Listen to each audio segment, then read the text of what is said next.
जब मैं अपने फाइनल ईयर में था इकोनॉमिक्स ऑनर्स के, तो वहाँ एकदम से उस समय एक क्रेज था, बिल्कुल जिसे कहता चला हुआ था तूफान की साहब, IIM में आना, MBA करना है और IIM में आना है, इंडियन इंस्टीट्यूट ऑफ मैनेजमेंट में जाना है और MBA करना है। ये उस समय एकदम चला हुआ था। जितने टॉप स्टूडेंट्स थे मालूम पड़ा कि वो सब फॉर्म भर रहे हैं, चाहे इकोनॉमिक्स के हो, चाहे फिजिक्स के हो, चाहे केमिस्ट्री के हो, चाहे मैथमेटिक्स के हो, वो सब फॉर्म भर के IIM अहमदाबाद जाना है। IIM अहमदाबाद और IIM कलकत्ता दो ही थे उस समय। करियर की चॉइस बहुत इंपॉर्टेंट चीज होती है, बिकॉज 35-40 साल आपका जीवन उसी में बीतता है, अधिकतर टाइम आप करियर में लगाते हो। तो करियर की चॉइस को बहुत सोच समझ के करना चाहिए, किसी के कहने से नहीं। आजकल बहुत हो जाता है कि फादर या मदर या पेरेंट्स ने दबाव दे दिया, का बहुत दबाव है। कभी भी बच्चे को जबरदस्ती फोर्स मत करिए। आपकी ड्रीम कोई रही हो, but you don't have to live your dream through your children. बच्चे आपसे फर्क है। कोरोना के पहले की बात है ना, जब कोरोना में ऑनलाइन एजुकेशन में बहुत यूज हुआ उसका, आप लोगों ने लैपटॉप बांटे थे और बड़े लेवल पे बांटे थे, बहुत बड़े पैमाने में। तो मुझे जहाँ तक याद है कि करीब 20 लाख लैपटॉप हम लोगों ने वो किए थे और 18.5 लाख एक ही साल में बांटे भी थे। बाकी कुछ बाद में बांटते रहे थे। क्वालिटी के बांटे थे। मैं चलाया हूँ। नहीं, टॉप क्वालिटी के लिए थे। HP के लिए, HP का था, HP के लैपटॉप लिए थे। नमस्कार, मैं संदीप पांडे दैनिक दर्शन से आप सभी का स्वागत करता हूं। आज का सेशन या यूं कहें आज साक्षात्कार भी नहीं कहूँगा मैं, आज की बातचीत का आधार कुछ अलग होने वाला है। हमारे देश में शिक्षा जो है वो एक बहुत बड़ा माध्यम रहा है डेवलपमेंट का। हर माँ बाप अपने बच्चे को अच्छी शिक्षा देना चाहता है, या यूं कहें समाज एक शिक्षित वर्ग चाहता है, या यूं कहें एक मजदूर भी चाहता है कि उसका लड़का या उसकी लड़की पढ़ाई करके एक बेहतरीन इंसान बने। पढ़ाई की जब बात आती है तो उसमें अगर सर्वोच्च पद की बात आती है, सक्सेस की जो बात आती है, उसमें जो सबसे पहला नाम आता है वो 3 अक्षर है, IAS। मतलब मजाक में भी लोग कह देते हैं कि इतना पढ़ रहे हो, IAS बनना है क्या? मतलब IAS बनना एक ड्रीम होता है, या यूं कहें एक बड़ी उपलब्धि है। आज हम बात करेंगे कि IAS कोई कैसे बनता है, या क्या उसके अंदर क्वालिटी होनी चाहिए, प्रशासनिक से होते हुए उसका राजनीति से क्या संबंध होता है, और कैसे एक IAS अगर ईमानदार है, सोच अच्छी है, तो वो कितना बड़ा बदलाव ला सकता है। आज हमारे जो गेस्ट हैं, वैसे पूरी दुनिया जानती है उनको, फिर भी मैं उनका नाम बता दे रहा हूं। 1978 बैच के IAS आलोक रंजन जी, ऑल इंडिया रैंक जो बहुत मायने रखती है, 4थी थी, 4th। आप समझ सकते हैं कि IAS में 4th रैंक पे आना कितनी बड़ी बात है, ये आप समझ सकते हैं। तो हम स्वागत करते हैं हमारे आज के गेस्ट आलोक रंजन जी। धन्यवाद संदीप जी, बहुत बहुत धन्यवाद। आलोक सर, हम जो आज का जो ये पॉडकास्ट है, ये बेसिकली मैं यूथ के लिए कर रहा हूँ। हमारा कहीं पे इस पॉडकास्ट में हम पॉलिटिक्स या बहुत सारी बातें नहीं करेंगे। मेरा ये आज ये उद्देश्य है कि यूथ ये जाने कि कोई भी व्यक्ति IAS बन सकता है। ये कोई बहुत बड़ा मिरेकल नहीं है। तो हम शुरू से शुरू करते हैं। मैं चाहूँगा आप वहाँ से शुरू करें, मतलब बिल्कुल अपने इंट्रो बचपन से शुरू करें। नहीं संदीप जी, एक तो आपने बहुत अच्छी बात कही कि आपने एक कार्यक्रम यूथ के लिए रखा है जी, और मैं भी आपको इस कार्यक्रम के माध्यम से यूथ को संबोधित करना चाहूँगा जी, और ये कहना चाहूँगा कि हाँ, मैं IAS बना, पर ऐसा नहीं है कि ये ऐसा चीज़ है कि बहुत ही कोई हो ही नहीं सकता है। जितने यूथ सुन रहे हो इस कार्यक्रम को और उनके अंदर मेहनत करने की इच्छा हो, हिम्मत हो, ताकत हो, जी एक अभिलाषा हो, एक सपना हो, जी तो वो जरूर आईएएस अफसर बन सकते हैं। जी। इसमें कोई संदेह की बात नहीं है, मैं बिल्कुल बन सकते हैं। मैं चलूंगा थोड़ा सा माँ बाप के बारे में। मैं बताना शुरू कर रहा हूँ आपको, जी। अपने शुरुआत से बता देता हूँ हाँ, शुरू से। कि मैं भी गवर्नमेंट ऑफिसर बैकग्राउंड से ही रहा हूँ, सरकारी सेवक रहे मेरे फादर भी, जी इंडियन फॉरेस्ट सर्विस में थे, ओके और फॉरेस्ट सर्विस में डायरेक्टर जनरल फॉरेस्ट होके वो रिटायर हुए। जी हाईएस्ट पोस्ट मानी जाती है इंडियन फॉरेस्ट सर्विस की, ओके वहाँ तक वो पहुँचे। तो मैं उसी में बचपन में पला, और फादर जहाँ जहाँ पोस्ट रहे वहाँ मैं भी रहा।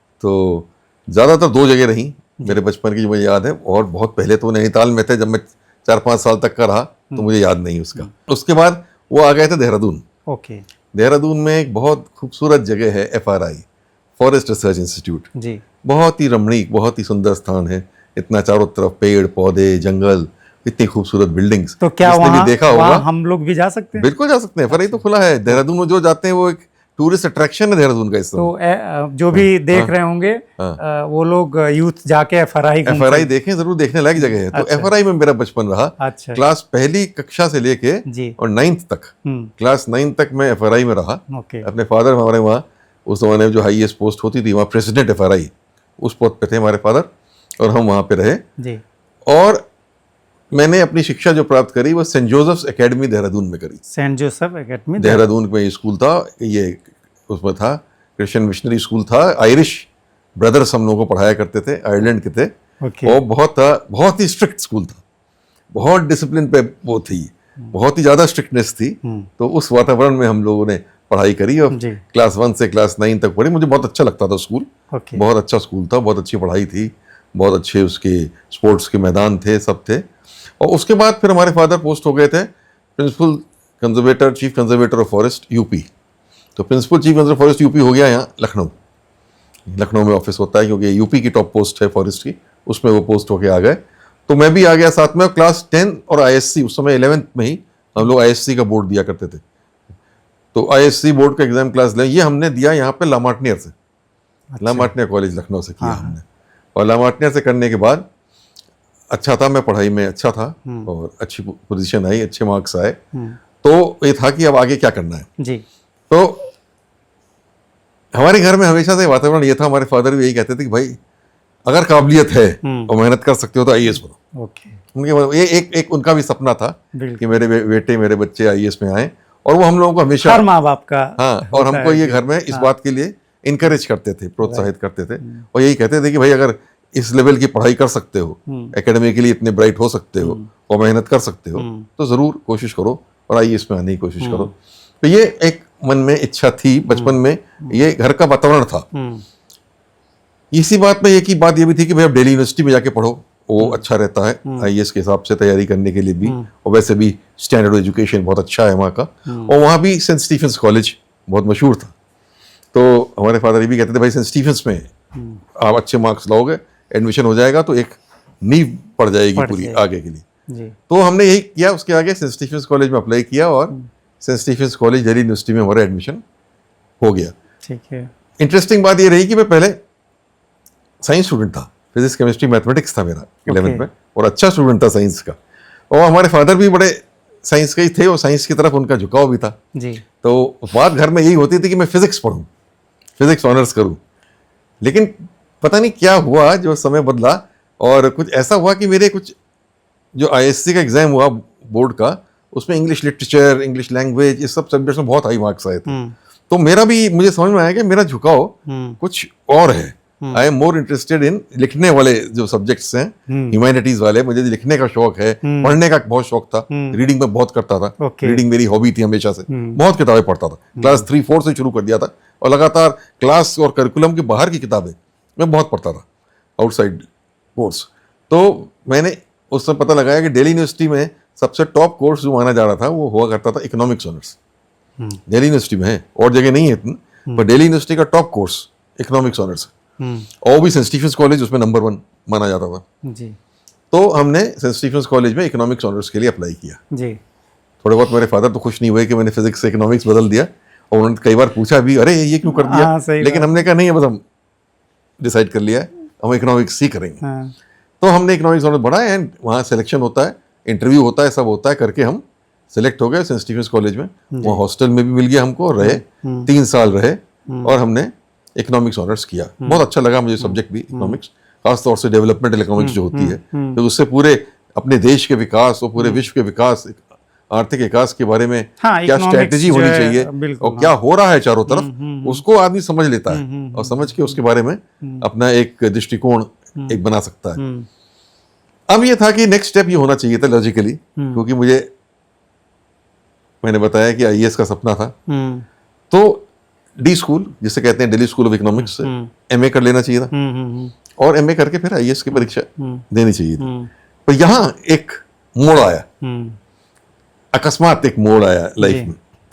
वो मोड़ ये आया कि जब मैं अपने फाइनल ईयर में था इकोनॉमिक्स ऑनर्स के, तो वहाँ एकदम से उस समय एक क्रेज था, बिल्कुल जिसे कहता चला हुआ था तूफान की, साहब आईआईएम में आना है, एमबीए करना है और आईआईएम में आना है, इंडियन इंस्टीट्यूट ऑफ मैनेजमेंट में जाना है और एमबीए करना है। ये उस समय एकदम चला हुआ था। जितने टॉप स्टूडेंट्स थे मालूम पड़ा कि वो सब फॉर्म भर रहे हैं, चाहे इकोनॉमिक्स के हो, चाहे फिजिक्स के हो, चाहे केमिस्ट्री के हो, चाहे मैथमेटिक्स के हो, वो सब फॉर्म भर के आईआईएम अहमदाबाद जाना है। आईआईएम अहमदाबाद और आईआईएम कलकत्ता दो ही थे उस समय, बिल्कुल सही। आईआईएम अहमदाबाद आईआईएम कलकत्ता के फॉर्म लोग दिन भर रहे थे कि उसमें भाई आईआईएम अहमदाबाद शुरू से लेना है जाना, और आईआईएम अहमदाबाद नंबर 1 था, आज भी है नंबर 1, आज भी है। तो उसके तो मैं पहले आई वाज नॉट इंटरेस्टेड, क्योंकि मेरा एम दूसरा था। मैंने फॉर्म वगैरह नहीं भरा, लेकिन जैसा होता है दोस्तों के उसमें, दोस्त लोगों ने कहा अरे यार हम सब दे रहे हैं, तुम भर नहीं रहे हो, तुम भी भरो, तुम भी भरो। और जब दोस्तों ने ज्यादा कहा तो हमने भी फॉर्म भर दिया। ठीक है। और फॉर्म भर दिया and I will share with you कि हमने कोई उसकी तैयारी नहीं करी, जो भी उसका कैट का एग्जाम होता है, पूरा वो वर्बल लॉजिक और क्वांटिटेटिव एप्टीट्यूड, डेटा इंटरप्रिटेशन, उसके बाद ग्रुप डिस्कशन इंटरव्यू, उसके लिए कॉल आ गई ग्रुप डिस्कशन इंटरव्यू के लिए, और उसके बाद मैं सेलेक्ट भी हो गया। ओके। तो आईआईएम अहमदाबाद में सेलेक्ट हो गया। और आईआईएम अहमदाबाद सेलेक्ट हो गया तो बड़ा एक जिसे कहते हैं ना एक डिलेमा, अब क्या करना है। एक बार तो मेरे फादर ने कहा कि नहीं भाई इसमें आ गए हो ठीक है, लेकिन तुमको तो आईएएस में ही जाना है, बिल्कुल सही, और तुम वही दिल्ली स्कूल में जाओ, वहां से एमए करो और उसके बाद आईएएस करो। तो फिर लेकिन बहुत से चारों तरफ से और लोगों ने अरे ये इतनी बड़ी चीज में हो गया सिलेक्शन, बिल्कुल सही बात अरे है। किसी का होता नहीं है, तुम्हारा सिलेक्शन हो गया अहमदाबाद में, इसको तो मत छोड़ो, क्या करियर होगा, कॉर्पोरेट करियर होगा, बहुत अच्छी सैलरीज मिलेंगी, बहुत बढ़िया जॉब्स मिलेंगे, बहुत अच्छा लाइफ होगी, सब होगा, तो इसको तो छोड़ना नहीं चाहिए, वहां जाना चाहिए। और जब लोग मेरे ऊपर प्रेशर चारों तरफ से पड़ा, देन आई ऑल्सो डिसाइडेड कि मैं आईआईएम में से एमबीए कर लूँ। राइट। तो देन मैं आईआईएम से एमबीए करने चला गया, आईआईएम अहमदाबाद। आप सब देखिए कि डायरेक्ट आईएएस नहीं, आईआईएम से एमबीए, ये आप लोग देखिए। हाँ जी। तो आईआईएम से मैं एमबीए करने चला गया अहमदाबाद से, और मैंने एमबीए किया 2 साल पूरा अपना रेगुलर एमबीए वहां पे किया मैंने। बड़ा अच्छा 2 साल थे वो, एक बड़े ग्रोथ के 2 साल थे, क्योंकि आईआईएम का बड़ा अच्छा वातावरण है, बहुत अच्छा। एक तो पढ़ाई बहुत गजब की होती है वहाँ, अच्छा, और बहुत फास्ट पढ़ाई होती है, और बहुत हाई लेवल की पढ़ाई होती है। तो अगर आपका एकेडमिक लेवल ब्राइट नहीं हो तो आप उससे पेस नहीं कर सकते, आप पीछे रह जाएंगे। और बहुत स्ट्रिक्ट है उस मामले में वो एकेडमिक्स के बारे में। दूसरा जो था बड़ा इंटरेस्टिंग बात थी कि हम लोग तो उस समय में खाली 150 लोगों का बैच था हमारा, आज तो 300 400 के बैच होते हैं। At that time we were only 150 of us, और सब जो थे वो कहीं ना कहीं के टॉपर थे। हाँ बिल्कुल, जो थे वो हर एक से पूछो तो वही बताता था, मैं अपने स्कूल में टॉप किया, मैंने अपने कॉलेज में टॉप किया, मैं सिलेक्शन ही नहीं होगा उसमें, कोई इससे कम था ही नहीं। तो सारा कंपटीशन टॉपर्स के बीच में, तो किसी को आगे रहना है, किसी को पीछे रहना है, कहीं कोई, तो बड़ा वो एक कॉम्पिटिटिव एनवायरनमेंट, तो कहीं मतलब बहुत जबरदस्त वो एक महसूस होती थी कि भाई ये कैसे कॉम्पीट करें, हर आदमी कोई किसी चीज में अच्छा है तो कोई किसी चीज में अच्छा है, ये कॉम्पिटिशन। और सबसे ज्यादा तो बात ये थी कि हम तो इकोनॉमिक्स से थे, हम लोगों का कॉम्पिटिशन हो जाता था इंजीनियर्स से, और क्योंकि इकोनॉमिक्स वाले कम होंगे वहां पे। हाँ, और ज्यादातर mostly it were engineers, almost 80% of our batch was engineers, जिसमें से भी 80% फिर आईआईटी। तो आईआईटी तो आप समझते ही बहुत जबरदस्त दिमाग होता है आईआईटी वालों का, पहले ही बहुत ब्राइट होते हैं, और खास तौर से मैथमेटिक्स वगैरह में दे आर वेरी गुड। तो हम जैसे इकोनॉमिक्स से गए थे, तो उस मुकाबले में वो हम लोगों से मैथमेटिक्स में they were definitely better in mathematics. तो वो एक हमको एक पकड़ना था उनको, कि वो जितनी जल्दी आगे बढ़ जाते थे मैथ्स में, उतना हमको और अधिक समय लगता था पढ़ने में। तो एक दफे ये भी आता था, अरे ये क्या बात हो गई, अरे भाई ये तो मैथ्स में ये लोग ज्यादा हमसे अच्छा कर ले रहे हैं। लेकिन फिर हमने अपना भी रास्ता देखा कि हम राइटिंग स्किल्स हमारी बेटर थी, तो जो दूसरे ऐसे सब्जेक्ट्स थे, रिटन एनालिसिस एंड कम्युनिकेशन वगैरह, ये सब वगैरह, उसमें हम बेहतर थे उनसे, वो हमसे सीखने आते थे। तो वो तरीके का वातावरण एक बना, एंड वो 2 साल बहुत ही अच्छे जुझारू 2 साल मैं कहूँगा रहे। And at the end of those 2 years, जैसा अब भी होता है तब भी होता था कैंपस प्लेसमेंट, होता, कंपनियां आती थी बिल्कुल, फॉर कैंपस प्लेसमेंट, और कैंपस प्लेसमेंट के लिए कंपनीज आई, एंड फॉर्चुनेटली हमारे को 2-3 कंपनियों में हम बिल्कुल पहुंच गए थे सिलेक्शन पे। लेकिन उस समय ये रूल था कि जो आपको पहले ऑफर मिल जाए, you have to accept it. तो पहले ऑफर हमको मिल गया, मार्केटिंग हमने स्पेशलाइज की थी, हॉकिंस प्रेशर कुकर कंपनी थी मुंबई की, उसमें हमको मिल गया मार्केटिंग में से मार्केटिंग जॉब, और मिल गया, और बहुत अच्छी सैलरी, और सब उन्होंने हमको ऑफर भी करी, बिल्कुल वेरी नाइस। जो तो उसके बाद हमने ज्वाइन कर लिया, ओके, मुंबई गया मैं, ठीक है, और मुंबई हमने ज्वाइन कर लिया हॉकिंस को, और अच्छी कंपनी थी, it's a good company, they treated me very well, बहुत अच्छा ट्रीटमेंट मुझे भी दिया, और काम भी मुझे शुरू से ही बड़ी इंपॉर्टेंस दी काम की, पूरा एक रीजन का इंचार्ज बना दिया, सब कर दिया right from the very beginning, even though I was a management trainee, सीधे जिम्मेदारी भी पकड़ा दी, सब कर दिया। अब यहाँ मेरे जीवन का दूसरा मोड़ आता है जी, जीवन का दूसरा मोड़ ये आता है कि मैं काम तो करने लगा, but I was not feeling satisfied. Okay, जो अंदर से एक संतोष होता है ना, वो मुझको आत्मा से नहीं आ रहा, आत्मिक संतोष फीलिंग नहीं आ रही थी, मुझको ये लग रहा था कि this is not what I want to do, मैं जीवन में ये नहीं करना चाहता हूँ, इससे मुझे जो सेटिस्फेक्शन मिलना चाहिए वो नहीं मिल रहा है, चाहे अच्छे से अच्छी तनख्वाह हो, अच्छे से अच्छा सब कुछ हो, but I am not getting it, I want something else. मेरा अंदर से आत्मा कुछ और ढूंढ रही थी। उस वक्त अभी शादी नहीं हुई थी? नहीं, शादी नहीं हुई थी। तो मैंने फिर अपने अंदर से खंगालना शुरू किया, इंट्रोस्पेक्शन शुरू किया, अंदर झांकना शुरू किया कि भाई what is it that I want, life में मैं चाहता क्या हूँ। धीरे धीरे मैंने देखा कि मेरा इंटरेस्ट जो है वो सोसाइटी की तरफ है, ज़्यादा सोशल इश्यूज के बारे में। I want to be a part of, कि मेरे को ये चीज़ें एक्साइट करती थी कि भाई देश में पॉवर्टी है, गरीबी है, देश का इकोनॉमिक डेवलपमेंट नहीं हो रहा, तो वो कैसे करा जाए, पॉवर्टी कैसे दूर की जाए, और बेटर इंफ्रास्ट्रक्चर कैसे डेवलप किया जाए, देश की गवर्नेंस कैसे, ये इसके बारे में अखबारों में भी पढ़ता रहता था, इसके बारे में बुक्स भी पढ़ता रहता था। मेरा नेचुरल इंटरेस्ट इन सब एरियाज में बहुत था, and then I suddenly realised कि that is what I want to do. अब वो चाहे बचपन से जो आईएएस की बात मन में रही हो, उसकी वजह से रहा हो, या मैंने जो रीडिंग इतनी की और उससे मेरा जो हुआ, या इकोनॉमिक डेवलपमेंट मेरा एक फेवरेट सब्जेक्ट था, पापा का भी उसमें योगदान था, उनकी थिंकिंग का। तो मेरा विद इन 6 months ये एक बात सामने आ गई कि नहीं, मैं तो इसके लिए नहीं बना हूं, मैं आईएएस ऑफिसर बनना चाहता हूँ। और सब बड़ा इंटरेस्टिंग था कि उस समय, बल्कि जब मैं अपने फादर से कहा तो वो भी थोड़ा सा, उन्होंने भी हेसिटेट किया, जबकि हालांकि वो फेवर में थे आईएएस के। उन्होंने कहा भाई सच अ गुड जॉब, इतना अच्छा जॉब है तुम्हारे पास, सब है, तो सोच लो 2 बार छोड़ने के, अगर आप सोच लो, बिकॉज आईएएस में ये भी नहीं रहता कि सिलेक्ट होगा कोई कि नहीं होगा सिलेक्ट, ये बड़ी अनसर्टेनिटी वाली बात है। और तुम इस चीज छोड़ दोगे तो कैसे, और ऐसा करो कि इसके साथ साथ पढ़ के देख लो आईएएस की तैयारी, आजकल यही होता है कि साथ साथ पढ़ लो। तो उसमें मैंने, I remember I give him very clear answer. उसमें मेरे भगवान की दया से एक बात थी, मेरे माइंड में क्लैरिटी बहुत थी, तो मैंने बड़ी क्लैरिटी के साथ उनसे कह दिया कि दिस इज नॉट पॉसिबल।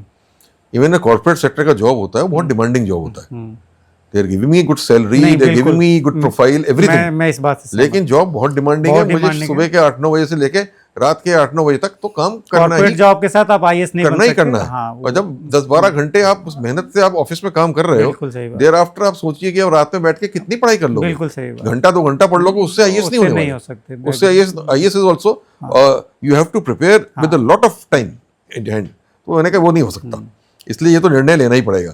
तो बल्कि उन्होंने मुझको, फादर ने ले जाके एक सीनियर आईसीएस से, वो उनसे मुलाकात कराई कि भाई इनसे एडवाइस लो। सीनियर आईसीएस ने मुझसे एक बहुत अच्छी बात कही, उन्होंने कहा young man, a bird in hand is greater then 2 in the Bush. उन्होंने भी यही कहा, मतलब कि जो चीज हाथ में है उसको ना छोड़ो इस चक्कर में कि वहां बुश में 2 मिल जाएंगी चिड़िया, जो हाथ में है उसी को रहो। मतलब ये था कि जो है उसको मैंने वो शादी वाली बात इसीलिए पूछी कि अगर शादी हो गई होती तो फिर एक डबल प्रेशर होता। वाइफ भी यही कहती कि नहीं, आलोक नहीं जाना है। तो सही कह रहे हैं आप। तो वो उन्होंने भी ये एडवाइस दी, bird in hand is greater than two in the bush, लेकिन मैंने किसी की बात नहीं मानी। एंड वन फाइन डे 7 महीने या कुछ महीने जॉब किया, आई डिसाइडेड टू रिजाइन। और मैंने रिजाइनेशन अपना दे दिया। मुझे याद है हॉकिंस वाले भी बेचारे बहुत वेरी नाइस, उन्होंने मुझको बुलाया, बिल्कुल सीनियर मैनेजमेंट ने मुझे बुलाया, उनके मैनेजिंग डायरेक्टर ने बुलाया, उन्होंने बात करी और उन्होंने कहा मुझसे कि भाई वाई, क्या बात है, कोई आपको कमी है, तकलीफ है, if you want better profile हम आपको बेटर प्रोफाइल दे देंगे, if you want more salary और समथिंग तो वो बताइए कि यहाँ कोई कमी हो रही है। और मैंने कहा it is not an issue at all and I am very happy with you, आपने मेरा ट्रीटमेंट किया है, बहुत अच्छा किया है, but somehow my inner voice is saying that it is not my calling, मेरी calling कुछ और है। Exactly. तो मुझे अपनी calling की तरफ जाने दीजिए जहाँ मुझे संतोष मिलेगा। Right. मैंने they accepted my resignation, I left। बल्कि वो तो मुझे इंटरेस्टिंग बताऊंगा कि जहाँ मैं रहते थे, गुजराती बिजनेसमैन थे, उनके घर में हम किराए पे रहते थे। तो जब उनको बताया जा रहे हैं तो वो तो गुजराती बिजनेसमैन थे, तो वो तो समझ ही नहीं पाए। हाँ। वो मुझसे कहने लगे, ये बेटा ये जो IAS में तुम जा रहे हो, सोच रहे हो क्या यहाँ तुमको ज्यादा तनख्वाह मिलेगी? मैंने कहा नहीं, ज्यादा नहीं, इससे कम से कम 1/3 मिलेगी, 1/3 से ज्यादा भी नहीं मिलेगी। तो फिर उनको बात नहीं समझ में आई, गुजराती तब क्यों जा रहे हो? किसी भी व्यवसायी को ये बात नहीं समझ में, क्यों जा रहे हो? तो उनको बल्कि ये लगा कि ये लगता कोई निकाल दिया गया है, बता नहीं रहा है। तो उन्होंने मुझे आशीर्वाद दिया, बेटा तुम्हें जल्दी नौकरी मिल जाए। मैंने कहा धन्यवाद कह के मैं मुंबई छोड़ के आ गया, दिल्ली आ गया। और दिल्ली में मेरा एक साथी भी था और हम दोनों लोगों ने मिलके, वो भी IIM का था, तो हम दोनों लोगों ने मिलके डिफेंस कॉलोनी में, बरसाती में साथ लिया, एक कमरा लिया। और वो कमरा लेके हम वहाँ पे रुके और मार्च में हमने शुरू किया प्रिपरेशन। उस समय प्रीलिम्स नहीं होते थे, तब सीधे मेन एग्जाम, सीधे मेन एग्जाम होता था, और मेन एग्जाम हमारा अक्टूबर-नवंबर में था। तो ये इतना प्रिपरेशन हमने पूरा सिंगल माइंडेड तरीके से पूरे डिवोशन के साथ जो है वो किया, प्रिपरेशन किया। उस जमाने में सिस्टम फर्क था, उस समय हमको 3 तो कंपलसरी पेपर होते थे, essay, general English and general knowledge, general studies जिसे कहते हैं, बट बाकी 5 ऑप्शनल लेने पड़ते थे। 5 optionals we had to take, 3 four लेते थे IPS और सेंट्रल सर्विसेज के लिए, और हायर 2 ऑप्शनल्स होते थे, और IAS और फॉरेन सर्विस के लिए होते थे। तो 5 हमने लिए क्योंकि हमारा इंटरेस्ट तो IAS में ही था। ठीक है, वो 5 ऑप्शनल्स हमने दिए और ये तैयारी करके एग्जामिनेशन। और ज्यादातर ऑप्शनल्स ऐसे थे जो कभी पढ़े नहीं थे पहले, तब नए पढ़े, हिस्ट्री लिया, लॉ लिया, इंटरनेशनल वो लॉ लिया, और public administration and political organisation लिया, ऐसे पेपर्स लिए और ऐसे लेके दिया। And with the grace of God first ही अटेम्प्ट में सिलेक्शन हो गया, पहले अटेम्प्ट में, फर्स्ट अटेम्प्ट में सिलेक्शन हो गया। और जैसा आपने कहा IAS में I was ranked 4th in the IAS। हाँ, ये बड़ी बात, पहले अटेम्प्ट में 4th रैंक आ गई। तो ये this was the grace of God, select हो गए। उसके बाद IAS का करियर शुरू हो गया। तो यहाँ तक जैसे आपने पूछा कि शुरुआत से लेके IAS तक कैसे जर्नी रहा, तो मैंने कहा ये आपको मैं बता दूं, ये रहा जर्नी। ये इसलिए मैं कर रहा हूँ क्योंकि ये स्पेशली ये मैं जो आपसे पूछ रहा हूँ, मेरी बिटिया भी पढ़ने में तेज़ है, अपने स्कूल में भी, हाई स्कूल में उसने टॉप किया है। तो मैं भी चाहता हूँ कि ये पॉडकास्ट वो भी देखे कि पढ़ने में तुम अच्छी हो तो क्लियर माइंड, जो अब तक इस बात में समझ में आई मुझे, जो यूथ के लिए मैसेज जो था IAS बनने तक का, कि आपको क्लियर होना पड़ेगा। ठीक है, और क्या क्या पॉइंट जो यूथ को, अब तो IAS बनने तक का सफ़र आपने बता दिया, तो उनको किन किन पॉइंट्स पे ध्यान देना चाहिए, ये हम चाहेंगे। देखिए, सबसे पहले मैं हमेशा यूथ के लिए मेरी एक बात है, मैं यूथ को बात कहना चाहूँगा ऑडियंस को कि करियर की चॉइस बहुत इंपॉर्टेंट चीज़ होती है। बिकॉज 35-40 साल आपका जीवन उसी में बीतता है, अधिकतर टाइम आप करियर में लगाते हो। तो करियर की चॉइस को बहुत सोच समझ के करना चाहिए, किसी के कहने से नहीं। आजकल बहुत हो जाता है कि फादर या मदर या पेरेंट्स ने दबाव दे दिया, का बहुत दबाव है, या कभी कभी दोस्तों के उसमें बहकावे में या कहलावे में आ जाना कि ये बन जाना है, ये हो जाए, या किसी दूसरे को देख के, या किसी गलत धारणा से। तो ये नहीं, बड़े समझ लेना चाहिए किस चीज में क्या इन्वॉल्वमेंट है, एंड वेदर आपकी इनर कॉलिंग जिसे मैं कहता हूँ ना, अंदर की आवाज, वो है कि नहीं है। नहीं, आपको वही करियर लेना चाहिए जो आपकी इनर कॉलिंग हो, तब आप बहुत अच्छा भी करेंगे लाइफ में, ठीक है, टॉप पे पहुंचेंगे, और आपको बेहद संतोष भी रहेगा, बहुत सेटिस्फेक्शन भी अपनी लाइफ से और अपने करियर से मिलेगा। तो ये लेकिन आसान नहीं होता है, इसके लिए काफी इंट्रोस्पेक्शन और अपने बारे में सोचना पड़ेगा कि मेरी स्ट्रॉन्ग पॉइंट क्या है, मेरे वीक पॉइंट क्या है, मुझे क्या अच्छा लगता है, मुझे क्या नहीं अच्छा लगता है, मैं I am happy dealing with people, या मैं किताबों के साथ ज्यादा खुश हूँ, होता है। जैसे मैं आपको उदाहरण दूं, हाँ। कई लोग आईएएस में आ गए, मैंने देखा साथी, और बहुत अच्छे आए, टॉपर्स भी रहे, बट आईएएस में उतने सफल नहीं हुए, लेकिन बहुत ब्रिलियंट थे। हाँ। तो मैं कभी कभी यही सोचता था, और उनका नेचर बिल्कुल फर्क था। हाँ। बहुत तेज थे दिमाग। अगर वो एकेडमिक्स में जाते हाँ, तो वहाँ और आईएएस में ना आते हाँ। और प्रोफेसर बनते, हाँ। तो पता नहीं कितनी किताबें लिखते, कितनी रिसर्च करते। Exactly. They were more suited हाँ। To that career. और कि आईएएस में जब उनको टीम बनानी है, मोटिवेशन करना है, लोगों के साथ डील करना है, पब्लिक से डीलिंग करनी है, उसमें शायद उनका दिमाग या मन उतना नहीं लगता था। हाँ, तो वो इसमें इतने सफल नहीं हो पाए। हाँ। पर अगर उसके जाते एकेडमिक लाइन में, तो they would have been far far more successful. एक चीज और मैं देख रहा हूँ आजकल, जैसे माँ बाप भी जबरदस्ती, बहुत सारे बच्चों का केस हम देखते हैं कि ये जानते हुए कि लड़का नहीं कर पाएगा उसको कोटा भेज देते हैं, या उसका एकेडमिक अच्छा नहीं होने के बावजूद वो कुछ और करना चाहता है तो उसको ज़बरदस्ती नीट का एग्ज़ाम दिलवाते जाते हैं। बिल्कुल आपने संदीप जी ठीक कहा, और मैं तो इस बारे में बिल्कुल आपके इस पॉडकास्ट के माध्यम से यूथ को भी और उनके पेरेंट्स को भी एड्रेस करना चाहूंगा जी कि कभी भी बच्चे को जबरदस्ती फोर्स मत करिए। आपकी ड्रीम कोई रही हो, but you don't have to live your dream through your children. बच्चे आपसे फर्क है, it not necessarily like you. उनका एप्टीट्यूड फर्क हो सकता है, उनके टैलेंट फर्क हो सकता है, उनकी एबिलिटी फर्क हो सकती है। बिल्कुल सही।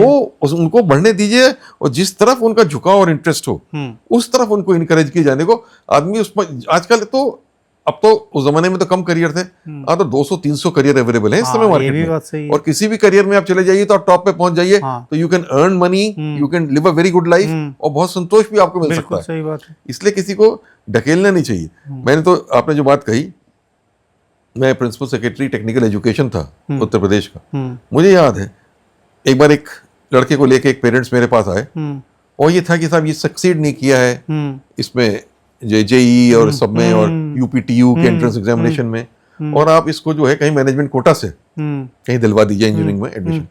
तो मैंने कहा अच्छा, तो मैंने लड़के की मार्कशीट देखी और सब देखा, तो आई फाउंड कि वो, उसका पीसीएम के मार्क्स ही बहुत कम थे। तो मेरे को लग गया कि ये नहीं सक्सीड कर पाएगा इंजीनियरिंग में। तो मैंने उससे अलग से बात करने की कोशिश की, एंड देन आई रियलाइज उसको इंजीनियरिंग में रत्ती भर इंटरेस्ट नहीं था। और जब मैंने उससे और कुरेद की बात करी, देन आई सडनली फाउंड कि वो बार बार लॉ की तरफ बात कर रहा था। ओके। उसका लॉ में इंटरेस्ट था। ठीक है। लॉ के बारे में जब बात करता था तो उसकी आंखें खिल जाती थी। और जहाँ इंजीनियरिंग की बात आती थी तो वो एकदम जैसे कि माँ बाप का दबाव है, वो समझ में आ जाता था कि किधर जा रहा है। तो मैंने उनके पेरेंट्स को तभी बुला के कहा, मैंने कहा आप इस लड़के के साथ जाती कर रहे हैं, I am principal secretary technical education, आप मेरे पर दबाव डालोगे तो मैं मैनेजमेंट कोटा में कहीं ना कहीं इसका एडमिशन करा दूंगा। I have that power, authority, I can get it done, but I will not do it, because मेरा ये समझना है कि इस बच्चे के लिए ये सही नहीं, you are not pushing him to the right career. इसका स्ट्रॉन्ग पॉइंट ही नहीं है मैथमेटिक्स वगैरह, he is not, that is not his area, don't push him into this career. और जो लॉ कराइए ना इसको, let him go into a career, when he takes up law, maybe he will do very very well, बहुत अच्छा करेगा। बहरहाल वो चले गए, पता नहीं मेरी बात मानी या नहीं मानी, उनके चेहरे से तो ऐसा लगा था उन्होंने सोचा होगा इन्होंने टाल दिया मेरा हमारा कहना, नहीं कहा, जैसा भी होगा। और मैंने उनको सच्ची एडवाइस दी थी। तो यही मैं सबकी एडवाइस देना चाहता हूँ कि हर बच्चा यूनिक होता है, हर बच्चा डिफरेंट होता है, हर बच्चे का टैलेंट अलग होता है। अब हर बच्चे को आप कहिए कि आईआईटी दे दो, आईआईटी ना हो तो आप फेल हो गए लाइफ में, ऐसा तो नहीं, इट इज नॉट दैट। सही बात है। Your aptitude may be in music, so you go and become a musician. Exactly. Your aptitude may be in fashion technology, exactly, आप उसमें जाके करिए। बिल्कुल। एक और गार्जियन की मैं प्रॉब्लम देखता हूँ अभी मैं रिसेंटली, कि वो उनको लगता है कि मैं गवर्नमेंट जॉब में हूँ तो मेरा लड़का किसी कीमत पे सरकारी नौकरी करे। ये तो हमारे उत्तर प्रदेश वगैरह में तो और भी ज्यादा है, बहुत ज्यादा है। उत्तर प्रदेश में खासतौर से ये जो, इसका एक रीजन तो मैं ये कहता हूँ, आईएएस या कोई भी सरकारी नौकरी की तरफ जो झुकाव, मैं आईएएस की बात नहीं कर रहा हूँ, किसी भी सरकारी नौकरी, छोटी का यहाँ छोटा मतलब नहीं है, मतलब जो बी सी डी ग्रेड भी है, वहां पे भी जो गवर्नमेंट जॉब में है, वो ये चाहते हैं कि मेरा लड़का गवर्नमेंट ही जॉब करे। उसका रीजन ये भी है, एक मैंने बताया कि एक तो हम लोग यूपी वगैरह इंडस्ट्रियलाइजेशन कम है, ये as compare to states like Maharashtra और गुजरात एंड अदर्स और तमिलनाडु। देखिए जहाँ इंडस्ट्रियलाइजेशन है वहाँ there are other jobs which are available in the market. ये बड़ी बात है कि इंडस्ट्री एक बड़ा रीजन है, उतने जॉब्स आउटसाइड गवर्नमेंट अवेलेबल नहीं है। तो हर बच्चा यही कोशिश करता है कि किसी न किसी लेवल पे सरकारी में। दूसरा कुछ सरकारी का ये जो स्टेट्स है, क्योंकि इंडस्ट्रियलाइजेशन नहीं हुआ है ना, क्यों, मेरी अपनी ये थ्योरी है, तो इंडस्ट्रियलाइजेशन नहीं हुआ है तो ये स्टेट्स अभी भी फ्यूडलिस्टिक स्टेट्स हैं। फ्यूडलिज्म है यहाँ। हाँ। तो फ्यूडलिज्म में जो सरकारी अधिकारी है ना, उनकी बड़ी अधिकार है, पावर है। हाँ, पावर है, तो पावर और धमक को दिखता है वो। धमक दिख। तो हर आदमी देखता है कि सरकारी अधिकारी की इतनी पावर है, इतनी धमक है, अरे भाई तो सरकारी अधिकारी बन जाओ। हाँ, अरे भाई यहाँ तो आपसे क्या शेयर करूं, हंसी मजाक की बात ही है। लोग कहते हैं सरकारी अधिकारी जो हो जाता है उसी की अच्छी शादी होती है, दूसरे की नहीं होती। हाँ, ये भी लोग कहते ये हैं। भी सही है। यहाँ तक सोसाइटी की थिंकिंग है इस तरीके की। हाँ, हाँ, है ही। This is the kind of वो thinking. तो सरकारी अधिकारी की तो बात छोड़ दीजिए, मैं कह रहा हूँ मतलब बिल्कुल जो कर्मचारी लेवल का जो होता है, और ऐसे बहुत मीम्स सोशल मीडिया पे मिलेंगे जिसमें एक तरफ चाहे वो AI से जनरेट करके एक बदसूरत सा आदमी और एक अच्छी लड़की से शादी हो रही है ऐसा पोस्ट डाल के, हाँ ये सरकारी नौकरी वाला है। मतलब एक इस तरह का कैडर बना दिया है, एक डिफरेंट माइंडसेट कर दिया है। और ये बड़ा एक सही चीज नहीं है। जब सही चीज नहीं है सर, सारी बातें हो गई, एक मेरा खुद का एक सवाल है। स्टडी में एक बहुत बड़ा जो प्रॉब्लम है, मैं चूँकि ये स्पेशली मैं हिंदी भाषी के लिए बना रहा हूँ ये वीडियो, तो ज़्यादा इंग्लिश ना बोल के मैं ये कहूँ कि एक तरह से आज जो डिस्ट्रैक्शन है, जो बाधाएं हैं पढ़ाई में, जो डिस्ट्रैक्ट करती हैं, मुझे जो लगता है जो आपके समय में था उसके कंपैरिजन में आज डिस्ट्रैक्शन ज़्यादा है। इस पे आप क्या कहना चाहेंगे? मतलब क्या ये मेरा ये सोचना सही है? आपके टाइम पे कम डिस्ट्रैक्शन तो बढ़ ही गया है, इसमें कोई शक की बात नहीं है। अरे मोबाइल ही देख लीजिए, हर एक के हाथ में मोबाइल बाय इटसेल्फ अपने आप में बहुत बड़ा सोर्स ऑफ डिस्ट्रैक्शन मोबाइल ही है। आजकल हर यंग बॉय एंड गर्ल आप देखिए लगातार अपने मोबाइल को ही देखते रहते हैं। व्हाट्सएप मैसेजिंग हो रही है, रील्स देख रहे हैं, किताब नहीं पढ़ना चाहते, लिखना बिल्कुल नहीं चाहते। वो एक बड़ा भारी डिस्ट्रैक्शन है जो हम लोगों के टाइम पे नहीं था। हाँ, बाद में टेलीविजन भी हम लोग के टाइम पे इतना नहीं था, वो बाद में आया टेलीविजन, मतलब वो आया, थोड़ा आया, तो डिस्ट्रैक्शन लेवल तो बढ़ गया। बट अल्टीमेटली मैं ये कहूंगा कि जब आपको किसी चीज के लिए जैसे तैयारी करनी है, पढ़ाई करनी है, या किसी सर्विस के लिए या किसी जॉब के लिए करना है प्रिपरेशन, किसी कॉम्पिटिटिव एग्जामिनेशन के लिए, तो इन डिस्ट्रैक्शंस को वो फिर एक विल पावर की बात आ जाती है कि विल पावर से उस डिस्ट्रैक्शन से अपने आप को हटा के और पूरा फोकस करिए। और ऐसा लोग करते हैं, जो लोग सिलेक्ट होते हैं, आते हैं, आप उनके इंटरव्यू पढ़ लीजिए, वो कहते हैं हम सोशल मीडिया से अलग रहे, हमने मोबाइल कम से कम इस्तेमाल किया, हमने फोकस अपने उस पर किया। तो you have to focus on your goal. एक और प्रॉब्लम है जहां मैं कहना नहीं चाहिए, मैं उसमें सरकार को थोड़ा दोषी पाता हूं। आप देखिए, जैसे मेरे भी टाइम में जब मैं भी पढ़ता था तो हम लोग भी क्रिकेट खेलते थे, तो मैच लिमिटेड हुआ करते थे। मतलब जैसे हम गांव में टीवी लगा के देखते थे कि आज इंडिया पाकिस्तान का मैच है, आज फाइनल मैच है। मैं कई गार्जियन बोले कि सर आप ये आवाज़ उठाओ, मुझसे बोले कि ये जो आजकल एक जैसे IPL है, अब देखिए पिछले पता नहीं 1.5 महीना हो गया होगा, अभी वो और चलेगा। मतलब मेरा खुद का लड़का, अपने लड़के की मैं बात कह रहा हूँ, वो जाता है ट्यूशन और मतलब उधर से भागा भागा आता है, और अगर जिस दिन उसकी फेवरेट टीम का मैच है, मतलब रोज 7 से 10:30 पढ़ने में ठीक है, वो पढ़ाई पूरी कर लेता है, लेकिन 7 से 10:30 डिस्परेट होके वो मैच देखता है, और ये पूरा 2 महीना। तो ये कितना किलिंग है इसका। अब बिल्कुल बात तो आप सही कह रहे हैं, लेकिन अब ऐसा तो हो नहीं सकता कि सरकार किसी चीज को रोक दे या बंद कर दे।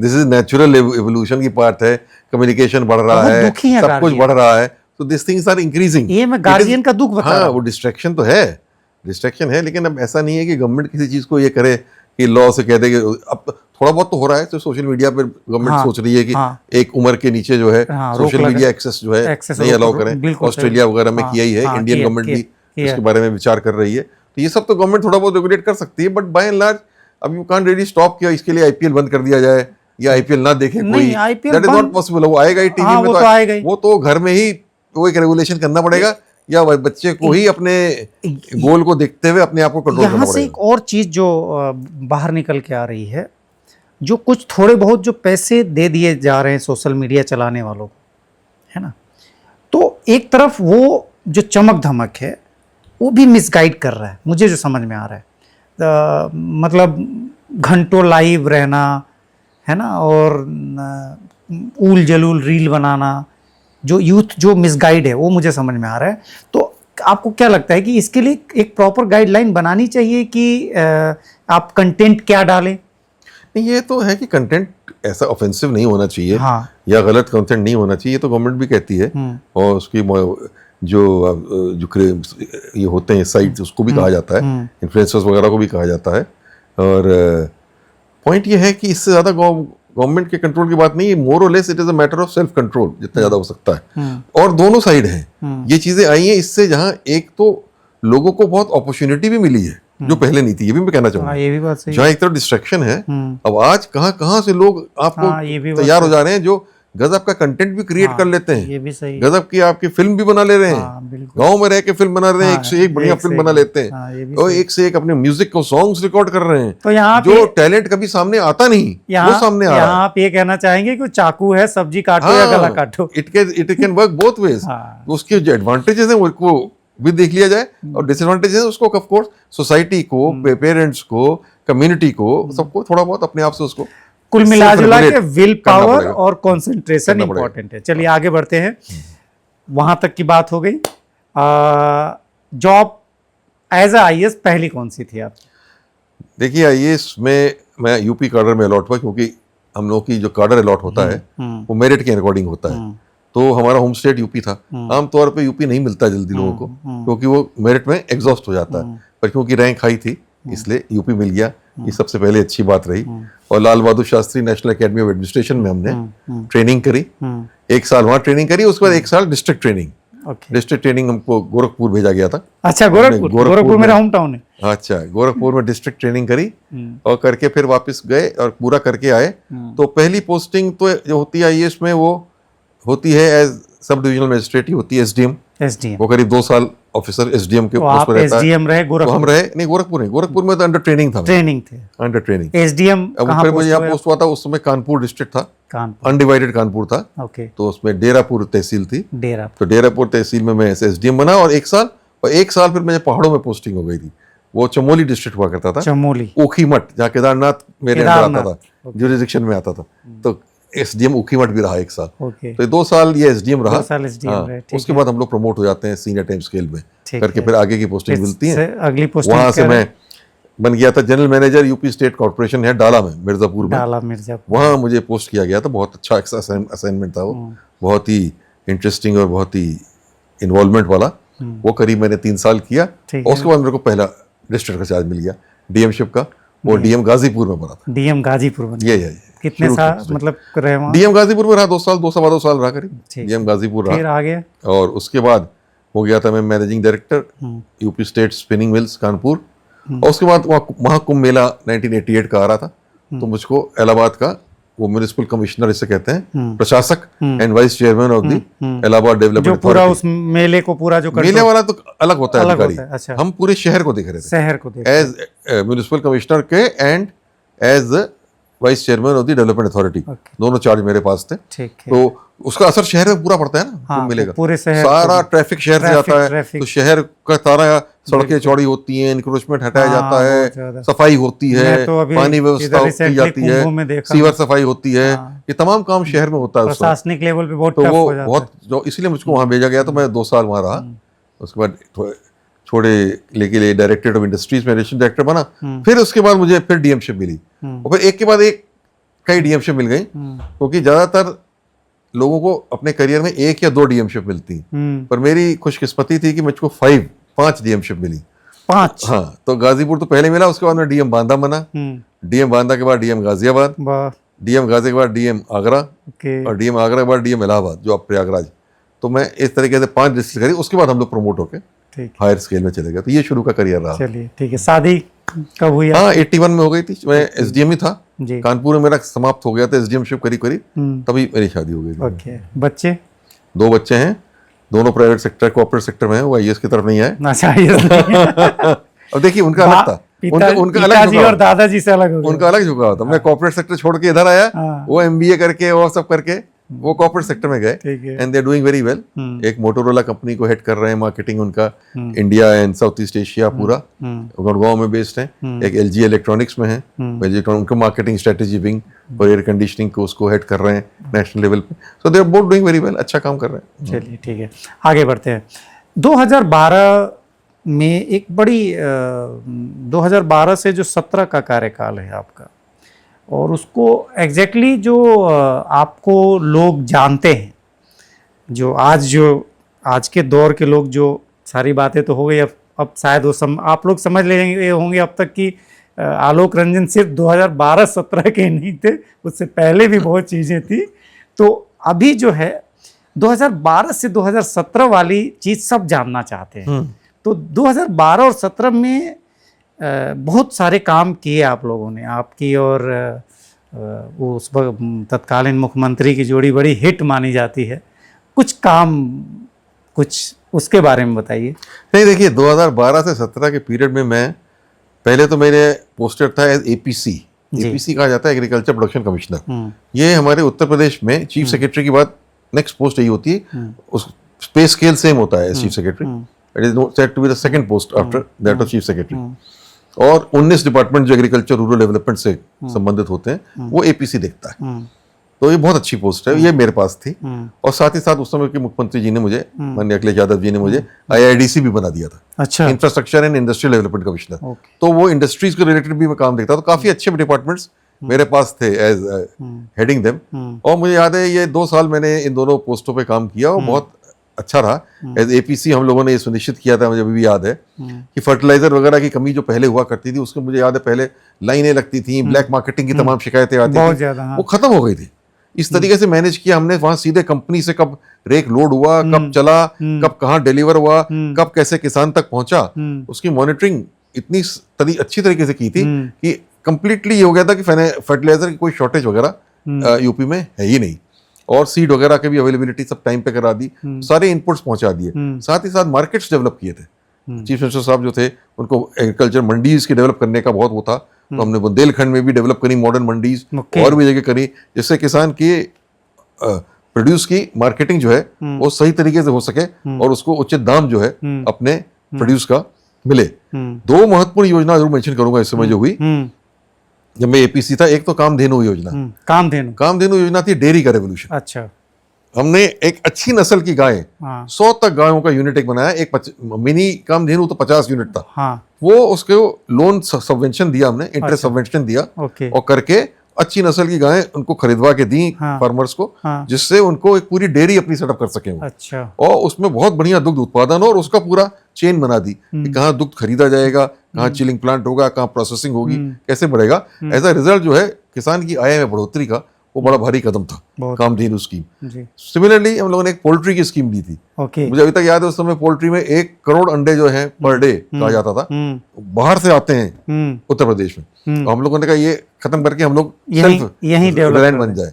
तो उसका पूरा एक पोल्ट्री की स्कीम लाए, जिसमें तमाम लोगों ने पोल्ट्री के यूनिट्स यहाँ लगाए, और बहुत कुछ जो इम्पोर्ट होता था वो मेरे टाइम पे मुझे याद है काफी कम हो गया था। तो ये 2 स्कीम्स में विशेष तौर पे मेंशन करना चाहूंगा, जिससे किसान की आय में बहुत बढ़ोतरी हुई और एग्रीकल्चर प्रोड्यूस को भी इसके माध्यम से किसानों के लिए काम बहुत हुआ। एक किसानों के लिए मेट्रो वाली जो अब आए, नेक्स्ट हम लोग आए पीरियड जब मैं चीफ सेक्रेटरी बना जी, वो वही कार्यकाल 2014 में। और 2014 से 2.25 साल मैं चीफ सेक्रेटरी रहा। उस दौरान बहुत बड़े बड़े प्रोजेक्ट्स हम लोगों ने इम्प्लीमेंट किए। हमारे माननीय मुख्यमंत्री जी अखिलेश यादव जी का पूरा सपोर्ट था, और उसकी वजह से आपकी जोड़ी हम लोगों ने, उन्होंने हमको पूरा फ्री हैंड दिया। बहुत पॉपुलर उनका विजन था डेवलपमेंट का विजन था उनका, बहुत बड़ा सोच थी डेवलपमेंट के बारे में, और वो पूरा सपोर्ट देते थे, मुझे फ्रीडम दिया। मुझे पिछले 16 साल से मैं इस फील्ड, मतलब एक रणनीतिकार के तौर पे हूँ, तो कहीं भी इतना क्लोज नेम जो है किसी भी सेक्रेटरी का, चीफ सेक्रेटरी का सीएम के साथ इतना नाम जब भी डेवलपमेंट की आती है तो एक नाम आपका भी आ जाता है कि वो उनका एक बड़ा की रोल था। और वो अखिलेश जी भी हर जगह हर मीटिंग में ये एड्रेस करते हैं कि आपका था। तो हाँ, आगे और बताइए। तो वही उस समय में हम लोगों ने लखनऊ आगरा एक्सप्रेस वे बनाया, और 23 महीने में बना दिया, जो कि रिकॉर्ड टाइम था। वाकई वो रिकॉर्ड टाइम में बना के रख दिया। और किस क्वालिटी का बनाया, आपने दिल्ली बाई कार जाते हैं तो बिल्कुल किस क्वालिटी का बनाया, और उसका बहुत वाकई वही उस क्वालिटी का तो बहुत ज्यादा, उसके दोनों तरफ मंडियां बननी थी, वेयर हाउसेज बनने थे, लॉजिस्टिक्स इंफ्रास्ट्रक्चर बनना था, बहुत खूबसूरत मैन्युफैक्चरिंग क्लस्टर्स आना था। वो नहीं आ पाए उस हद तक जितना आना चाहिए था, पर ये पूरा प्लानिंग उसकी इसी तरीके से थी, और पूरा जोड़ दिया दिल्ली से। तो आप किसान का जो उपज है वो सीधे मंडियों में पहुंच रही है। पहले उस सब्जियों को वो सड़क के किनारे रख के बेचता था, एक एक 2-2 रुपए किलो पे बेचा करता था। ना वो सीधे उसको मंडियों तक पहुंचा रहा है, दिल्ली के आजादपुर मंडी पे जा रहा है। तो ये इतना बड़ा परिवर्तन जो है, ट्रेन पे डिपेंडेंसी भी हटी। हाँ, आज मेरे बहुत सारे फ्रेंड हैं, वो लोग लखनऊ से दिल्ली अपना आराम ट्रेन से, कहते हैं एक्सप्रेस वे पता ही नहीं चलता। क्या पता नहीं चलता। तो लखनऊ मेट्रो लिया, लखनऊ मेट्रो बहुत बड़ा प्रोजेक्ट था, वो भी रिकॉर्ड टाइम में 2 साल में बनाया। बल्कि श्रीधरन साहब जो उसमें मेट्रो मैन ऑफ इंडिया कहलाते थे, वो एडवाइजर थे, और उन्होंने कहा this is the fastest constructed metro anywhere in India. इतना तेज कहीं नहीं हुआ और इस क्वालिटी का भी कहीं नहीं हुआ। दोनों चीजों की उन्होंने बहुत अधिक तारीफ की थी, बड़ा संतोष की बात। प्रशासनिक लेवल पे भी बहुत काम किया। हाँ, नहीं, और इसके अलावा डायल 100, हाँ, डायल 100, ये पुलिस सर्विलेंस सिस्टम जो है, हाँ, इतना बड़ा जो 24 करोड़ की आबादी को अपडेट पूरा ये हो कि 15 मिनट में पुलिस पहुंच जाए, हाँ, ये लॉ एंड ऑर्डर के लिए इससे बड़ा तो कोई कदम उठाया ही नहीं गया, जिसका लाभ पूरा उसके आगे तक अभी तक मिल रहा है। वो जो कुछ बेनिफिट है वो आगे बाद में आया, उसका इम्प्लीमेंट तब हुआ, उसको हेडक्वार्टर बनाया आप लोगों ने। मतलब महिलाएं खास तौर से जो थाने नहीं जाना चाहेंगी, उनकी कोई कंप्लेंट थी, घरेलू कोई प्रॉब्लम है, डाउरी का इशू है, घरेलू मारपीट का या उसका इशू है, वो तमाम चीजें अब वो सीधे 100 मिलाती थी और सीधे पुलिस पहुंच जाती थी, उनको उससे इतनी रिलीफ मिली। तो बड़ा भारी इसका इफेक्ट जो है लॉ एंड ऑर्डर के उस पे आया। और 1090 था, जो मोबाइल से लड़कियों हैरेस की जाती थी, उसको 7 लाख कंप्लेंट मुझे याद है मेरे टाइम पे मैंने वो देखा था हुई, और 98% सेटिस्फैक्शन रेट के साथ हम लोगों ने रिजॉल्व की। पूछते थे हम उनसे, लड़कियों से, कि आप सेटिस्फाइड हैं कि आपका कंप्लेंट समाप्त हो गई, अब आपको कोई तंग तो नहीं कर रहा है? वो कहते थे नहीं, बिल्कुल बहुत सेटिस्फाइड है। 98% satisfaction rate, I think was a very high rate. एक और बहुत अच्छी चीज आप लोगों ने की थी, मुझे याद है, मैं तभी डिग्री कॉलेज में मैं एज अ ट्रेनर जाया करता था गोरखपुर के ग्रामीण इलाकों में। उस वक्त कोरोना के पहले की बात है ना, जब कोरोना में ऑनलाइन एजुकेशन में बहुत यूज हुआ उसका। आप लोगों ने लैपटॉप बांटे थे और बड़े लेवल पे बांटे थे, बहुत बड़े पैमाने में। तो मुझे जहाँ तक याद है कि करीब 20 लाख लैपटॉप, हाँ, हम लोगों ने वो किए थे, 18.5 लाख एक ही साल में उसमें बांटे भी थे, बाकी कुछ बाद में बांटते रहे थे। क्वालिटी के बांटे थे, मैं चलाया हूँ। नहीं, टॉप क्वालिटी के लिए था, एचपी के लिए, एचपी का था, एचपी के लैपटॉप लिए थे, हाई क्वालिटी लैपटॉप। कहीं उसमें होती, और एचपी ने देखिए बड़ी उसकी बात है, मैं कहूँगा हर जगह जब हम लोग वो होती थी, मीट होती थी, इन्वेस्टमेंट की मीट होती थी या मीटिंग होती थी, तो एचपी के लोग आगे खड़े होकर ये कहते थे कि हमने उत्तर प्रदेश के बारे में बहुत गलत सुना था, हमने यहाँ 20 लाख लैपटॉप दिए और इतने स्मूथली सारा काम हुआ, और किसी ने भी हमसे कहीं किसी स्टेज पे कोई एक पैसे की बात नहीं करी, एक पैसे की बात कही नहीं। यहाँ ये बहुत बड़ी बात है, बहुत बड़ी बात है। और यहाँ पे मैं आपकी और अखिलेश यादव जी की एज ए सीएम, मतलब इस बात को मैं रिकॉग्नाइज करूंगा, जो व्यूवर्स हैं, आप यहाँ पे विजन की बात करें अगर, सोचिए वो लैपटॉप जब कोरोना आया और जब सब घर से पढ़ने लगे, मैं सामने देखा कि उस वक्त वो लैपटॉप बहुत यूज हुआ। और आपको मैं बताऊं कि उस लैपटॉप पहले जो नहीं भी जानते थे इस्तेमाल, हाँ, कई लोग प्रयोग करते करते यूएस यूनिवर्सिटीज में एडमिशन हो गया, बाहर यूएसए चले गए, और वो कहते हैं उस लैपटॉप की वजह से वो बिल्कुल। मैं डिग्री कॉलेज में जाता था, वहाँ पे कंप्यूटर ही नहीं थे। अभी जो ये वित्त पोषित डिग्री कॉलेज हैं तो जानते ही उनको बहुत मुश्किल होता है चलाने में। वहाँ जब वो लैपटॉप मिला तो वहाँ के लड़कियों ने MS वर्ड, एक्सेल मेरे सामने सीखा, क्योंकि मैं एक सॉफ्टवेयर इंजीनियर भी हूँ, तो मैंने वो देखा और वो ललक देखी लैपटॉप की, वो पैसन देखा, तो बड़ा अच्छा लगा। वो बहुत बढ़िया काम हुआ था, एकदम बहुत बढ़िया काम। और कोई ऐसा काम नहीं, और तो आप देखिए बिजली में बहुत काम हुआ था। बिजली में जो, बल्कि जो हमने अक्टूबर 16 में ही, हमें अभी तक याद है, मैं चीफ सेक्रेटरी था, 3 साल तक हमने बहुत इन्वेस्टमेंट किया बिजली सेक्टर में। मुझे याद है एक साल में 27,000 करोड़ बजट में दिया, एक साल में 30,000 करोड़, और एक साल में 50,000 करोड़ बजट दिया, और पूरा ट्रांसमिशन पूरा हमने ओवरहॉल कर दिया, जो 47 से अभी तक नहीं हुआ था। नई ट्रांसमिशन लाइंस बन गई, सब रिपेयर हो गई, नए सबस्टेशंस बन गए, 132 केवीए से लेके 765 केवीए तक के सारे नए सबस्टेशंस बन गए। खुद मैं उसको मॉनिटर करता था एज चीफ सेक्रेटरी, डीएम्स के साथ वीडियो कॉन्फ्रेंसिंग करके, और वो बनाए हम लोगों ने, वो बने। जनरेशन इतना बढ़ा दिया था पूरा, इतना एनटीपीसी का भी जनरेशन प्लांट्स हमारे टाइम पे आए, और पावर कॉर्पोरेशन उत्तर प्रदेश के भी आए, और प्लस प्राइवेट सेक्टर के भी आए, तीनों आए। और बाद में भी वो कभी तैयार होकर पावर प्लांट्स तैयार हुए, वो सब उसी समय के लगे हुए हैं। और अक्टूबर 2016 में हम इस स्थिति में पहुंच गए थे कि हमने एक मीटिंग या फंक्शन हुआ था, उसमें अनाउंस कर दिया गया था कि 24 hour supply to urban areas and 16 hours to rural areas. इस हद तक उस सिस्टम को हमने तैयार करके खड़ा कर दिया था 3 साल में। वो बिजली में बहुत काम हुआ।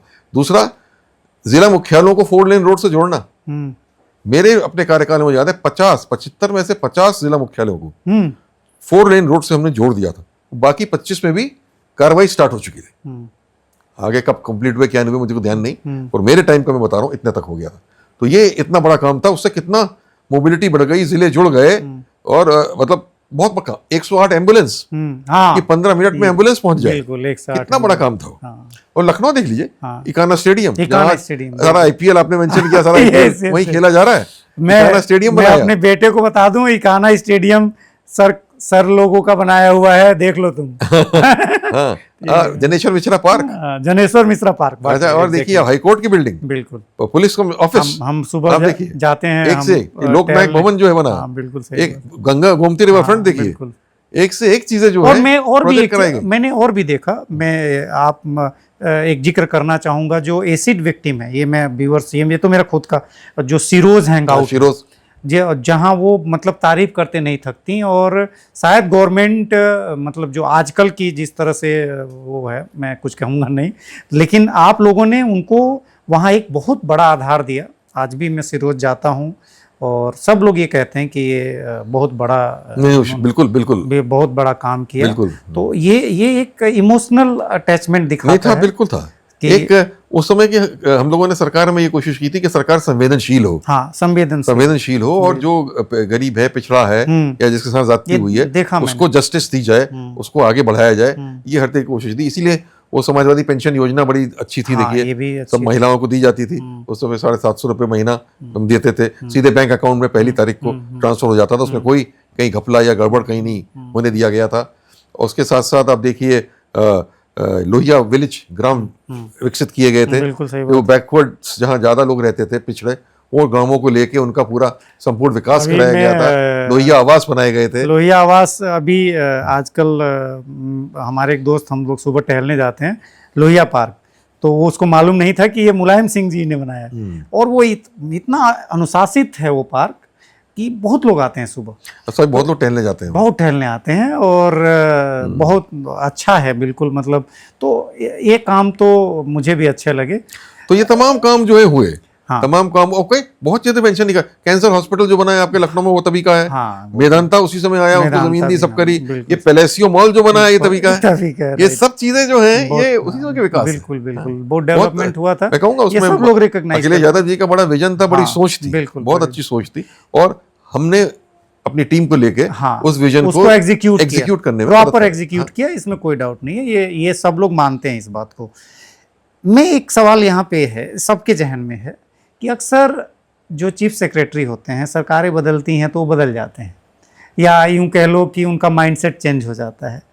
तो आप लोग की एक बॉन्डिंग कैसे हो गई, मतलब कि बिल्कुल जैसे एक दूसरे को इतना समझना। मैं देखिए, वो बात होती है, जब सम्मान की बात है, उन्होंने मुझे एज मुख्यमंत्री भी हमेशा सम्मान दिया, बाद में हमेशा सम्मान दिया। जब वो सम्मान दे रहे हैं तो मैं भी उनको सम्मान करता हूँ बहुत घर जैसा, मतलब एक कहा, तो मतलब इट इज अ मैटर, इतनी रिस्पेक्ट उन्होंने दी, इतना सम्मान दिया, जैसे तो ये बहुत बड़ी बाप बात है। बेटे जैसा संबंध जो लोग कहते हैं, मैं नहीं कह रहा हूँ, कि एक बड़ी रेस्पेक्ट है आपकी वहाँ पे उस सिस्टम में। मैं तो मैंने कहा ही पहले कि बहुत सम्मान दिया उन्होंने हमेशा मुझे, तो मैं भी उनको बहुत सम्मान करता हूँ जी। चलिए ठीक है। एक चीज़ जो मैं आजकल राजनीति पे थोड़ा सा आते हैं, थोड़ा सा इस पे आएंगे हम, ज़्यादा नहीं, क्योंकि आज का पॉडकास्ट इस पे बेस्ड नहीं है। आजकल जो बहुत जल्दीबाजी है लोगों को नेता विधायक बनने की, जल्दीबाजी इन द सेंस कि जैसे आप कह लीजिए कि बिल्कुल पढ़ाई की नहीं, या 17 साल के हैं, 18 साल के हैं, 20 साल के हैं, तभी से सब शुरू कर दिया, को मतलब पद पे आ गए। मैं एक और बात कहूँगा, मैं ऐसे विधायक हैं जिनकी बातें सुन के बिल्कुल हंसी आती है, लगता है कि मतलब ये विधायक कैसे, मतलब आप समझ रहे, मैं वो वर्ड नहीं कह पा रहा हूँ, मतलब उनके बयान ऐसे होते हैं, या उनके स्टेटमेंट इस स्तर के होते हैं कि एक जिसको कहा नहीं जा सकता। तो इसको कैसे आप देखिए, मैं ये कहूंगा आपसे कि आप किसी भी प्रोफेशन को देख लीजिए, पॉलिटिकल लोगों को ही खाली क्यों हम कहें, आप हमारे आईएएस में देख लीजिए, आप इंजीनियर्स को देख लीजिए, आप डॉक्टर्स को देख लीजिए, आप जर्नलिस्ट को देक लीजिए, आप एकेडमिशियंस को, किसी में मतलब हर एक तरीके का नहीं होता। आपको कुछ बहुत अच्छे भी मिलेंगे, आपको ज्यादातर एवरेज मिलेंगे, और कुछ आपको ऐसे मिलेंगे जो अच्छे नहीं भी हैं। नहीं। तो उसमें उसको हम लोग ना ले, विधायक को भी मैं ये कहूंगा कि उनका बड़ा भारी रोल है in the development of our country, नहीं तो क्योंकि पॉलिटिकल प्रोसेस के थ्रू नहीं, वो जो विकास कर सकते हैं वो कोई और नहीं कर सकता। लेकिन वो डेवलपमेंट से उनका जो सेंस है वो मिसगाइड हो गया है। मैं जो आजकल वॉच कर रहा हूँ जो विधायकों को, वो जीतने के बाद अगली बार जीतने का प्लान पहले ही से करने लग रहे हैं, बजाय इसके कि इस टेन्योर में वो काम करें।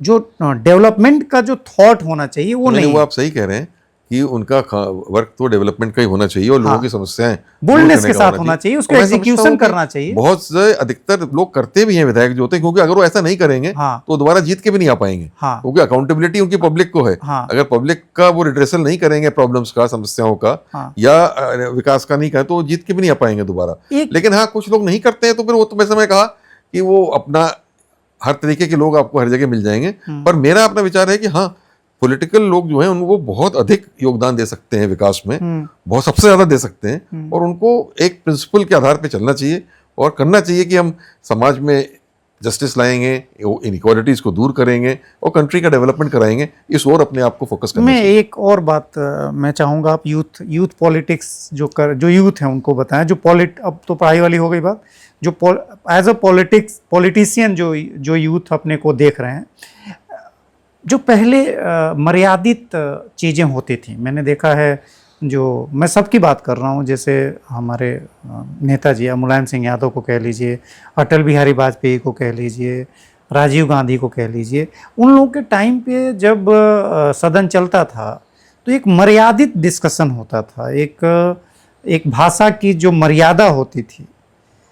आज क्या लगता है, वो कहीं डैमेज मुझे दिखती है आपको? हाँ, नहीं, ये बात है कि कहीं कहीं जो आप डिबेट्स जो हम लोग सुनते हैं पार्लियामेंट में या जहाँ भी होता है, तो लगता है कि जैसे कि कुछ व्यक्तिगत दुश्मनी सी हो एक दूसरे हाँ, से। बिल्कुल। वो नहीं होना चाहिए। परिवार को टारगेट करना। जो भी पॉलिटिकल पार्टीज हैं जी, उनका अलग अलग एजेंडा होता ही होता है। हाँ। अलग अलग एजेंडा है तो वो अपने एजेंडा की बात उनको करनी चाहिए, हाँ। उसमें कोई शक की बात नहीं।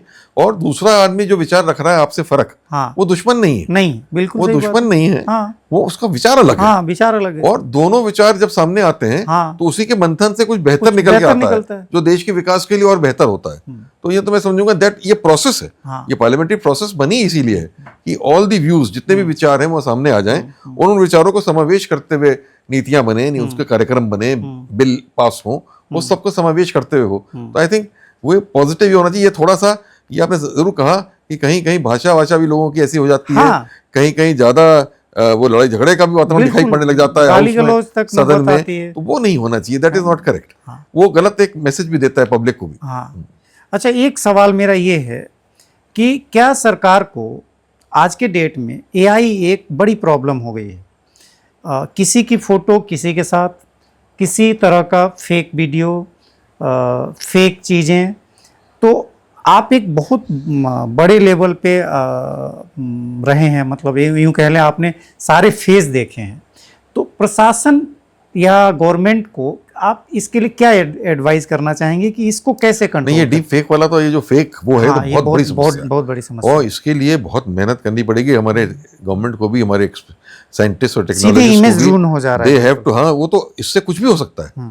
इससे बहुत अफवाहें फैलाई जा सकती हैं, बहुत गलत मैसेजेस फैलाई जा सकती हैं, लोगों की प्राइवेसी पूरी खराब की जा सकती है। ये इसके बहुत दुष्परिणाम है और ये अब सबसे बड़ी चुनौती और चैलेंज है और इसको हैंडल करना पड़ेगा सभी को मिलके, जो ऑफिसर्स हैं, जो टेक्नोक्रेट्स हैं, जो साइंटिस्ट हैं, इंजीनियर्स हैं, एंड गवर्नमेंट है इन एनी फॉर्म। इसकी तरफ बहुत ध्यान देना पड़ेगा।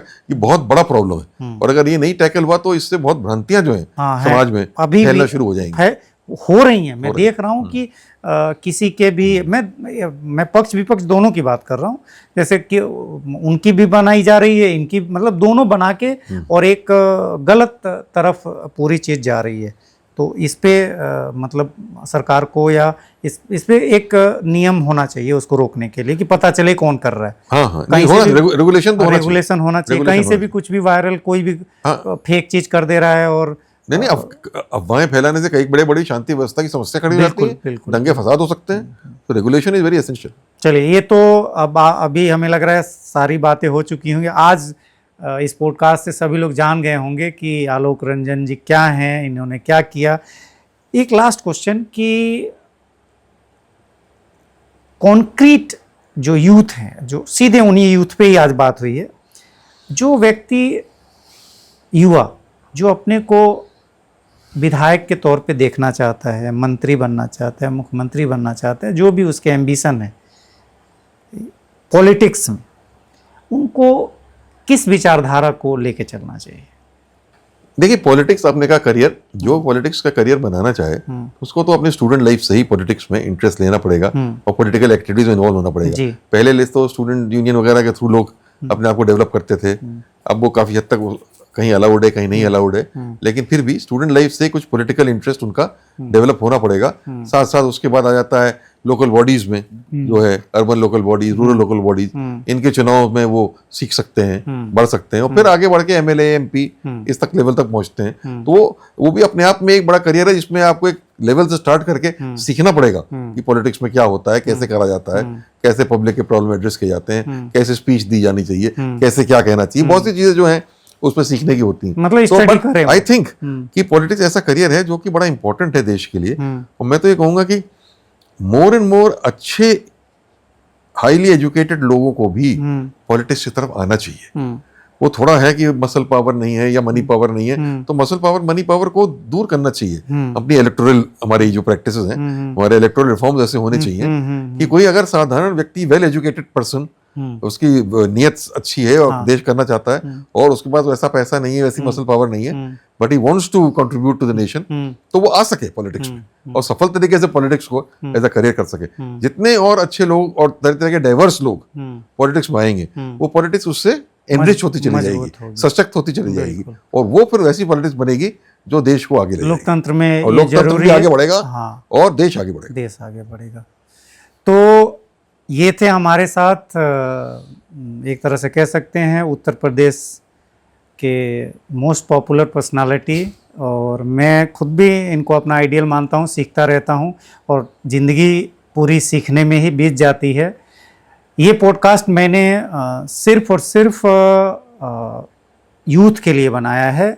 युवा को जागृत होना बहुत ज़रूरी है, चाहे वो पॉलिटिक्स हो, चाहे वो आप आईएएस बनना चाहते हो, चाहे वो पीसीएस बनना चाहते हो, चाहे आप किसी भी स्ट्रीम में जाना चाहते हो। आज जो बातें सर ने बताई ये दोनों लोगों के लिए महत्वपूर्ण है, चाहे वो अभिभावक हैं, मतलब गार्जियन हैं, चाहे वो स्टूडेंट हैं। इनके बीच एक बहुत बड़ी चीज़, बहुत बड़ी जानकारी आलोक सर ने शेयर की।